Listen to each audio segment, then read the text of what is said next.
All rise. Support court with Judge Vanda B is now in session. Judge, this is case number JVB1068, Clark case. Thank you. You're welcome. You may be seated. Man, it's a lot of people that didn't want to come to court today. Makes my job easier. Okay. All right. Looks like Mr. Clark, you brought this case before the court. What's going on? I'm married and not happy about my wife going out all the time. Girls' night seems like every other weekend. One buckle up, guys. The courtroom is in session, and from the first few seconds you can feel the tension. Judge Vanda B walks in with that unmistakable presence, and while it seems like a routine start, her quick jab at how few people showed up tells you something's off. That light moment masks the storm that's about to roll in. It's the calm before the chaos, and we're just seconds away from hearing a husband bring forward a highly personal and bizarre case. Don't blink. The story begins right here, and it's not what you expect. She's like, I prefer to go out with my girls, happy hour. So I'm suspecting she's cheating. Okay. So because she is with her girls and not spending as much time with you, you think she's cheating? Yeah, I text her while she's out, she don't respond. I ask her, send her a picture where you are so I can see what's going on with the post on social media. I don't get any type of messages. So, I'm kind of insecure with why we're not having anything in our relationship happen the way it's supposed to as a married couple.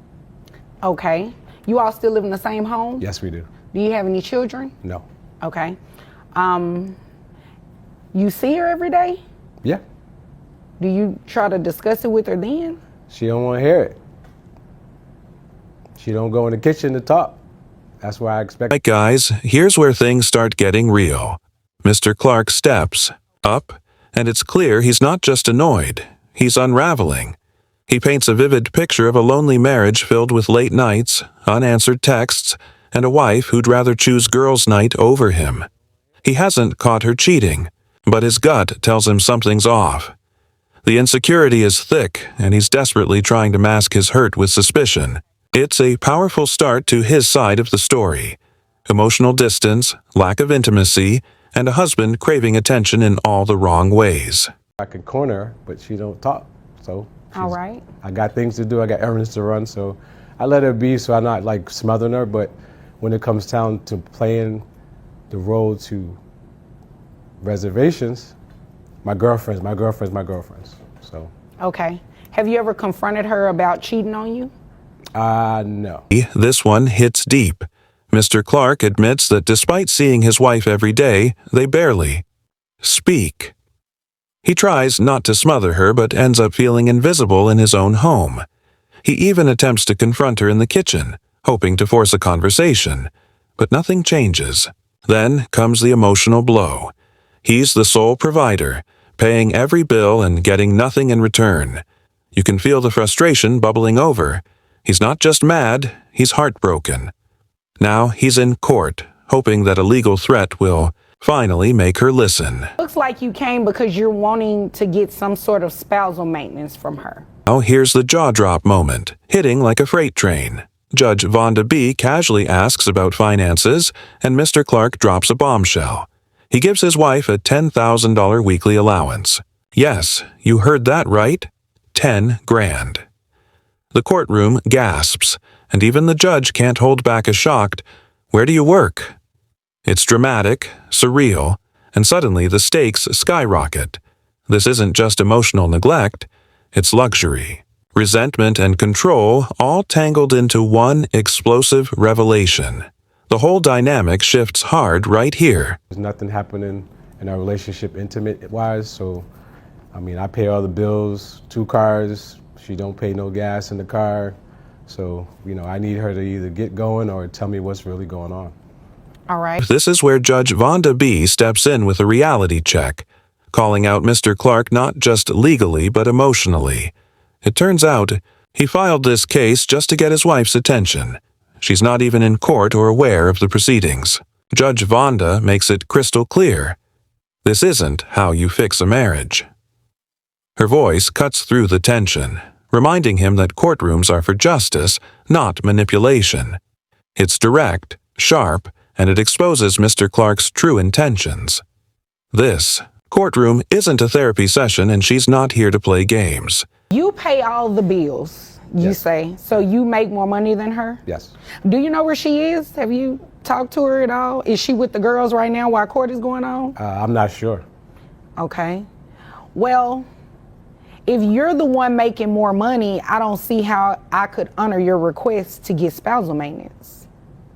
Well, she gets an allowance, All right. so I want that back. You want your allowance back? Yes. How much of an allowance are you giving her? I give her $10K a week. $10,000 a week. Yeah. Man, where you work? I'm obviously in the wrong profession. Yeah. Okay. So you got her served to be here today. Yes. You do realize that if she were to come to court and ask for spousal maintenance from you, she would probably get it, right? Most likely, yes. So you still want to go through? Yep. Okay. Are you just doing this because you're mad at her? Yep.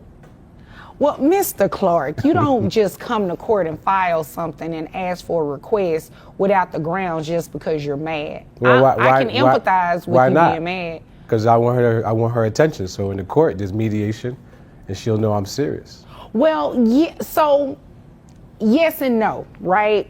So you don't want to file a lawsuit to necessarily get your spouse's attention because you're not getting the affection that you're looking for.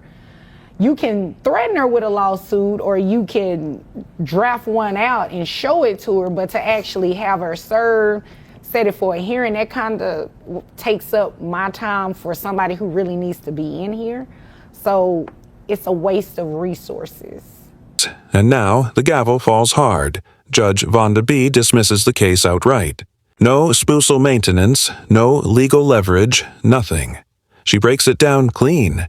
If you're the breadwinner paying all the bills and handing out $10K a week, you don't qualify.